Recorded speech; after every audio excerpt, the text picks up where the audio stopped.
요나서 3장 1절과 2절을 같이 보시겠습니다. 여호와의 말씀이 두 번째로 요나에게 임하니라. 이르시되 일어나 저 큰 성읍 니느웨로 가서 내가 내게 명한 바를 그들에게 선포하라 하신지라. 아멘. 복음서를 보면 주님께서 요나 선지자의 이름을 몇 차례 직접 말씀하시는 부분이 있습니다. 주님께서는 요나 선지자가 큰 물고기 뱃속에 들어가 있었던 사건을 주님의 십자가 죽으심 그리고 부활을 예표하는 사건으로 말씀하셨습니다. 또 마태복음 16장 4절 말씀해 보시면 주님께서는 우리한테 하늘로부터 오는 표적을 보여달라 이렇게 요구하던 바리새인들과 서기관들에게 요나의 표적 밖에는 보여줄 것이 없다 이렇게 말씀하셨어요. 악한 세상에 정말 필요한 표적은 병고침이나 아니면 귀신이 쫓겨나는 표적이 아니라 바로 말씀을 들을 때 회개의 역사가 나타나는 표적이기 때문에 그렇습니다. 니느웨의 회개의 큰 역사가 나타났던 것처럼 우리가 대한민국에 그리고 이 세상에 큰 회개와 부흥의 역사가 나타나기를 그래서 기도해야 될 줄 믿습니다. 요나는 참으로 귀한 일을 많이 했던 선지자였습니다. 그러나 그런 요나에게 부끄러운 순간들이 있었죠. 하나님 말씀이 처음 임했을 때 그 말씀에 불순종하고 요나는 주랭랑을 쳐버립니다. 가라 이렇게 명령하신 니느웨는 원수의 나라인 아수르의 핵심 도시였습니다. 그런 니느웨가 회복이 된다. 하나님의 축복을 받는다. 그러면 아수르가 부흥할 것이고 결국에는 이스라엘이 망한다. 선지자의 머릿속에선 하나님 말씀을 들을 때 이런 계산이 딱 쓴 겁니다. 그래서 도망을 쳤지만 결국에 가서는 풍랑을 만나고 요나는 바다에 던져지고 나중에 큰 물고기 뱃속까지 들어가게 됩니다. 그리고 그 상황에서 요나가 진심으로 회개를 해요. 요나의 진심 어린 회개를 하나님께서 들으셨고 그의 불순종을 용서하십니다. 그리고 오늘 본문은 이렇게 시작하죠. 오늘 본문 요나서 3장 1절을 다시 한번 보시겠습니다. 여호와의 말씀이 두 번째로 요나에게 임하니라. 아멘. 여러분, 이 두 번째로라는 말씀이 참 우리에게 은혜가 되는 말씀입니다.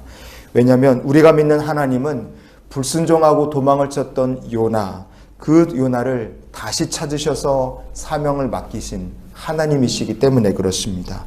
여러분, 하나님께서는 우리의 삶에 우리가 죄가 많고 허물이 많아도 우리를 포기하지 않으시고 찾으시며 우리를 붙드시는 인자와 사랑 많으신 하나님이심을 믿습니다.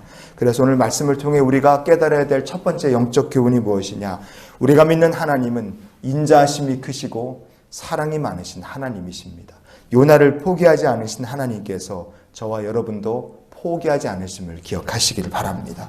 또 하나 우리가 기억해야 될 영적 교훈은 바로 우리가 믿는 하나님은 공의의 하나님이시라는 거예요.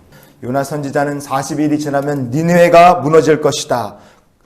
하나님의 심판을 선포한 거죠. 콧대 높은 줄 알았던 니느웨 사람들이 이 말씀을 듣고 하나님 앞에 금식 선포하고 너나 할 것 없이 회개했습니다.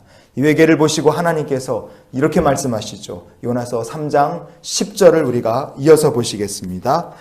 하나님이 그들이 행한 것 곧 그 악한 길에서 돌이켜 떠난 것을 보시고 하나님이 뜻을 돌이키사 그들에게 내리리라고 말씀하신 재앙을 내리지 아니하시니라. 아멘. 그들이 악한 길에서 돌이킨 것을 보시고 하나님께서 뜻을 돌이키셨다 이렇게 말씀합니다. 니느웨를 향하신 하나님의 약속을 하나님은 신실하게 지키신 거예요. 니느웨 사람들에게 약속을 지키신 하나님의 모습을 보면 이스라엘 백성들이 참 안타깝고 그 모습이 어리석다는 생각이 저절로 듭니다. 왜냐하면 성경에 이런 말씀이 있기 때문에 그래요. 예레미야서 18장 8절 말씀을 우리가 오늘 말씀의 결론으로 좀 보시겠습니다.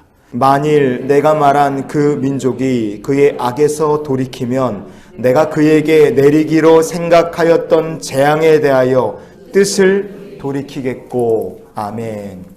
시간상으로 보면 요나 선지자가 먼저입니다. 그리고 예레미야가 나중이에요.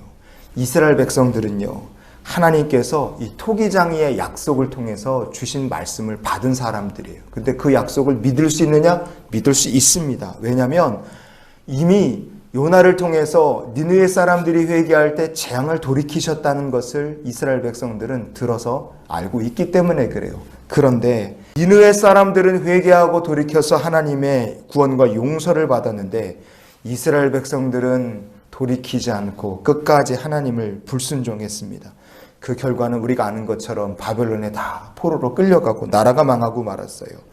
여러분, 원수 니느웨라 할지라도 회개하면 공의를 베푸시고 구원 베푸시는 게 바로 은혜의 하나님이십니다. 그러나 언약의 백성이라 할지라도 하나님을 거역하고 회개치 않으면 공의로 심판하시는 게 바로 하나님이세요. 그래서 우리가 하나님은 인자와 사랑이 많으신 하나님이시고 또한 공의로 심판하시는 하나님이시다. 우리가 요나의 이야기를 통해 하나님에 대해서 알게 됐으니 이런 기도로 오늘을 우리가 살았으면 좋겠습니다. 하나님, 오늘도 은혜가 풍성하신 하나님과 동행케 하옵소서. 아멘. 니느웨의 역사가 우리나라에도 이루어지기를 원합니다. 이스라엘 백성들의 어리석음을 우리 시대가 반복하지 않을 수 있기를 원합니다. 그래서 우리가 오늘도 자비와 은혜, 공의의 하나님과 동행하는 나라가 되고 교회가 되고 가정이 되고 우리 자녀들이 되게 인도해 주시옵소서. 이런 기도로 주님과 동행하시기를 예수님 이름으로 축원을 드립니다.